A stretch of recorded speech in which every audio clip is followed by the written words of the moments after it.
In this week's video, we'll talk about Jack versus the red-bellied black snake, the woes we're having with the electrical circuit within the house itself, bringing you up to speed with some of the rubbish and bits and pieces we need to remove, and have a quick chat about the rat's tail grass and lantana weeds we have on the property. How's it going, folks? It's Rob. And Bianca. And Jack. Jackie boy, come. Up you come. Oh no, he's going to go under instead.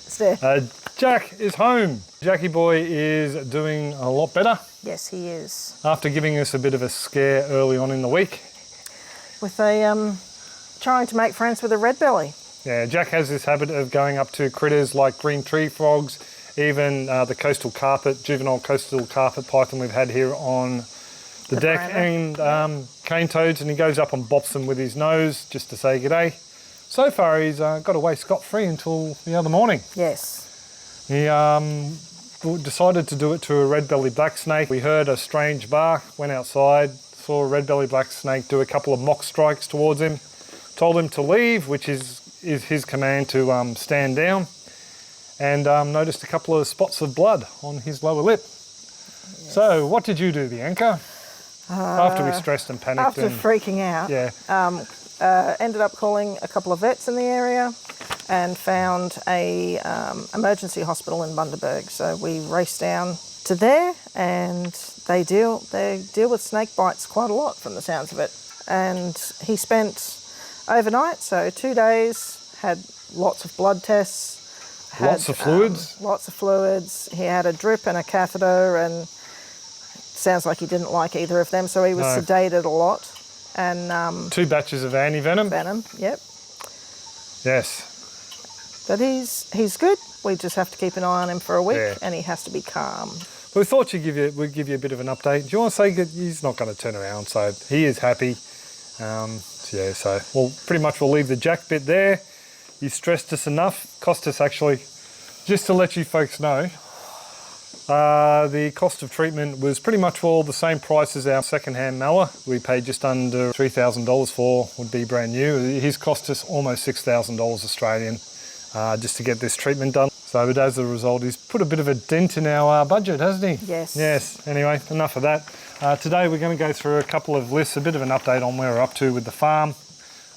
Basically bring you up to speed with a few things that have happened. We had Daniel out to look at the dams. We'll talk about that in a little while. Yeah, we thought we'd just go through the list of jobs that we need to get done now that we're actually moved in and pretty much all 90% unpacked.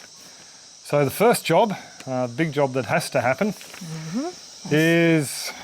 the electricity. Yeah. So, valuable lesson learnt. If you're buying a house, do an electrical inspection. Our house in Ipswich, when we bought that, all the electrics were exposed, so very easy for us to see, the building inspector to see. So we were fine, that house was fine. However... Well, we did assume that with a solar system on the roof, with an inverter, that they would have made sure that everything was up to date. But the box appears to be older than the electrician. Who's going to do the work on it? He was coming out to replace a couple of fans, took one down, looked at the wiring and said, no, he's not going to do that until he redoes the boxes, told us not to use any of the fans, ceiling fans, so we're using our portable fans. So all the circuit breakers are well and truly outdated. He's coming through next Friday to pretty much all replace everything. Thank you very much, Jack. Yes. Yeah, we really appreciate him slotting us in, but that is something that has to get done. The next big job that we need done is the termite trench. Actually, we'll deal with this now so you understand. The owners told a lot of furfies. They told a lot of tall stories. Bianca, what did the gentleman tell us after when we had the handover? About the termites? No, about what he was allowed to tell us. Oh. He slipped, yes, slipped up. Yeah, he slipped up and said, he was telling us about the water pipes, and then went, oh, what else am I allowed to tell you now? So he was clearly on strict instructions not to tell us the truth or anything until it was unconditional and we couldn't back out of the sale. Yeah, we asked a lot of questions and got a lot of beat around the bush answers, which we'll get to down the track. The termite trench, that's one. The building inspector he's also a pest controller. He went through all the paperwork the old owner had, looking at what had been done in the termite barrier trench. And she said all that paperwork would be left here, so we would be up to date for when the new guys come through. He did also say that the cost that she was charged for the top-up of the reticulation system, he said ring the company because that's not right. That's what he would charge just as a call out without the chemicals. Yeah. We have to fork out for a proper termite inspection on the house. We're thinking about an invasive one where they actually go into the walls. It's going to knock a bit more out of the war chest because of the termite damage in the past, which we have fixed. We've fixed the hole that was in the house that we found in the floorboards. And the whole wall panel. So that's been updated, and yeah, we're now using it as a pantry ourselves. But we're thinking we might have to budget in for a whole new reticulation trench, just so peace of mind we know that the house is going to be secure. Yeah, that's a bit of a setback. The tree removal, the water line. Another thing they told us, we asked them if the water to the house was secure. We knew that the piping into the house was a little bit dodgy. There is no valve just before the pump. There should be a valve so you can isolate the pump, work on the house or the pump itself to swap it over without turning off the valves from the tank. One of the valves from the tank has a stripped thread so it doesn't shut. The other valve does shut. So that means 25,000 litres of water. Now the tanks are full. If we need to swap over the water tank, the water pump, we'd basically have to do a very quick job because we've got that amount of water we can't isolate. There's probably ways we could install a new valve and all the rest of it without losing too much water. When we were chatting to the gentleman afterwards, we did ask them if the water was secure, if the lines were all good. Yep, not a problem with the water lines. They're all fine, all good and dandy. Then on the handover, he told us, oh, but the lines have broken twice before and they've had to dig them up because that big tree that the guinea fowls all nest in and the water pipe is bolted to, guess what? The roots have breached the line twice previously. So we're looking at having to get that tree pretty much all taken out, which I think we have to get. That's a beautiful wasp. That's a big boy. Yeah. We're pretty much all going to have to get that tree taken down, and so we don't lose the water line into the house yet again. But in saying that, those tanks we want to move eventually somewhere else anyway, or set up other water tanks for the house somewhere else. So it's just another cost we didn't really filter in. I'm reading the wrong thing. Factor into the cost. No, we didn't. Yeah, we thought a lot of things would take a while before we'd have to look into them, but after everything else has gone pear-shaped, we think we'll deal with that sooner rather than later. Yep. The next thing is a water filter. The big thing with the water filter is tank water is generally fine, not a problem, but unfortunately the gutters are exposed, which lead into an exposed downpipe, which leads into the water tank. And when I was changing the pipe in there, when we fixed up the run from the house, I noticed there were dead frog floating in the water. So that means, while generally speaking that amount of water, some people would drink it, that's fine. We just prefer not to. So we've been drinking filtered water we bring up from the Ipswich house on our different runs, or more recently just bottled spring water. So this week we're actually going to get a water filter just put on the house, just to make sure, you know, that we don't contract any illnesses. Well, also when we have people come over and visit, they're not used to it and can make them sick. It can make them crook, yeah. Even though we would become used to it, yeah, it can make them crook. That's something we need to look into very soon. The other things around the house we really need to address are the dump runs. So we need to clean out one of the sheds there that we want to fix up and use as a storage for feed. Yep. Make it rodent proof as much as we can. It's on a concrete slab. The metal sits nicely on the concrete. It's just had an area rusted out at the back. So make that rodent proof, turn it into a feed shed, clean all the freezers out of there, and so we need to do a few dump trips there. The burn pile needs to be taken to the dump because we don't want to burn the mattress and all the plastic down in there in the dump pile. Please don't bump the camera and sniff it, Jack. And also there's a load of tyres. We've got a couple of tractor tyres. They're $300 a pop to recycle. Truck tyres as well that we need to get rid of. They're $30 each. $30 a pop. There's a whole heap of stuff that the owners said they were going to remove. All the rubbish would be removed. All the sheds would be cleaned out. This is all stuff that we're now going to have to get on top of slowly. Well, the sheds aren't cleaned out and the burn pile is full of plastic furniture. Yeah, so... and I'm not burning that. No, we're not burning that. I know a lot of people burn that sort of stuff in the bush. The burn pile sitting right on top of watershed into one of the dams down the back.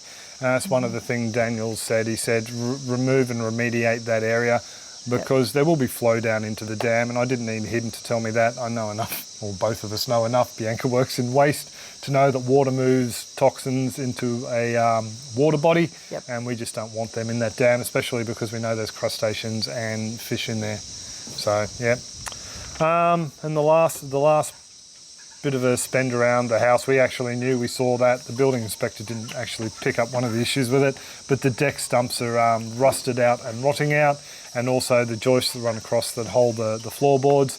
In some places they're nice and hollow where the screws have gone down, so that needs replacing. And Tim and Craig, a few mates, have put their hands up and said they'd help us out. So yeah, down the road that's something that's going to have to be done, and also the stairs leading up to the deck are the old stairs to the front door before they renovated, and there's a fair bit of rot on the top bit. In the stringers. And they're being braced by some aluminium angle. That's where we're up to at the moment, just around the house. We're just moving in, just looking and starting to tidy bits and pieces up. There's some sheds that you're interested in removing. Yes, I want to get rid of the humpy, which is where she held the dogs. That's all badly termite eaten. I didn't realise how bad until the other day. Did you go and poke it? Yeah, I did, yeah.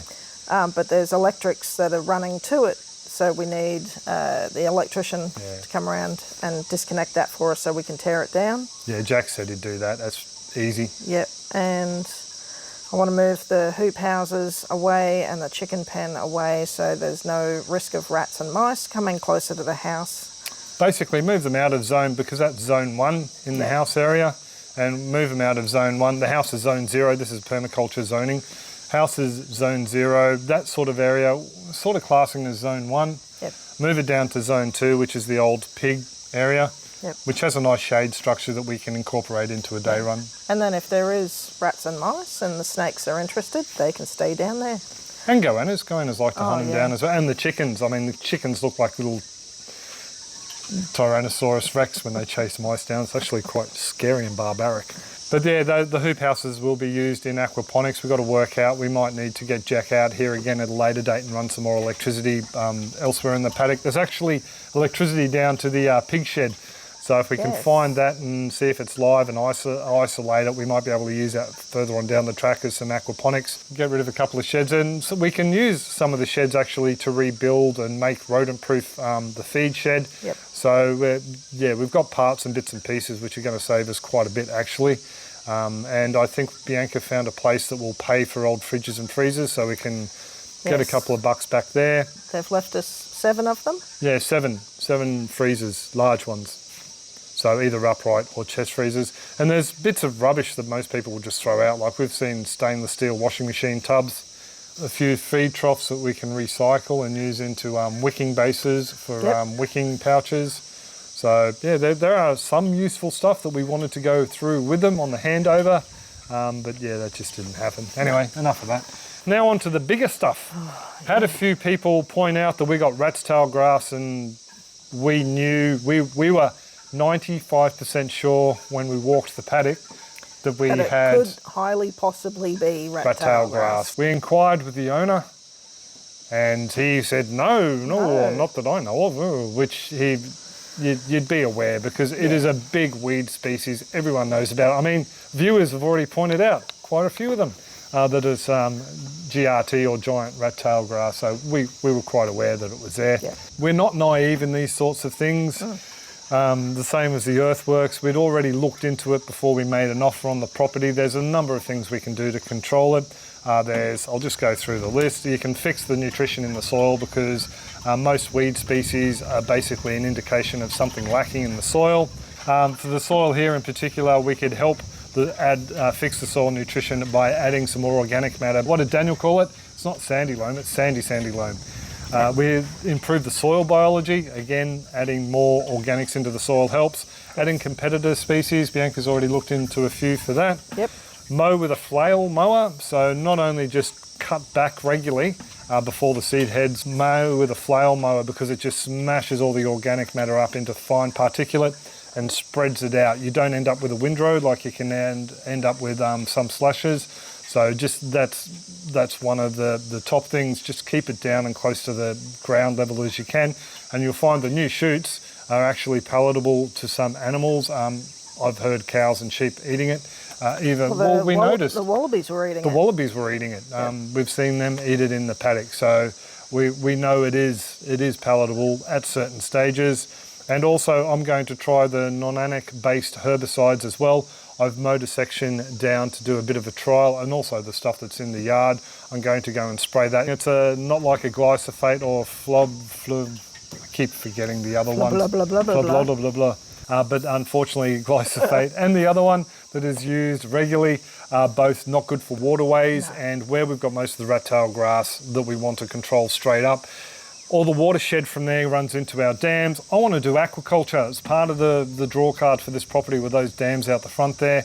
And it's bad for fish, it's bad for mollusks, and it's bad for crustaceans, glyphosate and the other one. But also too, it goes straight into a creek system, which is quite sensitive. Flows down and joins the river. The start of the Isis River. So we really don't want to be putting those systemic herbicides down there where I'm going to basically not be able to do the aquaculture if we use it in great quantities. Yep. Not only that, with the herbicide, there is also a withholding period for your cattle. It's 14 days. They can't feed on any grass that's been treated with that for 14 days before they're sent to slaughter.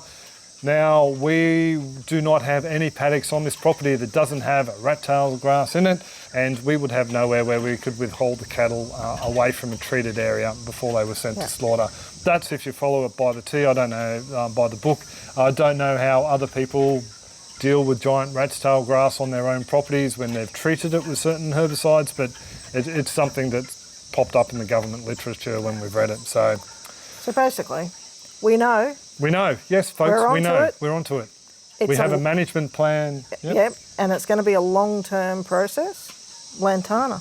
Yeah, the lantana. The lantana is another invasive species. He's given us a few tips on that, using it to feed the soil. Feed the soil, actually, which leads us on to the other. He's talking about using that to remediate the banks of the dams once we get the work done on it, and we're pretty confident we're going to get Daniel to do the work. Thank you very much for the consultation the other day. Flail mow the lantana, pull that organic matter out, put it under some jute, hessian or coir matting, yep. And add organic matter to the soil banks, plant it out with lamandra, lemongrass, vetiver grass, all the different soil holding, bamboo in a few spots.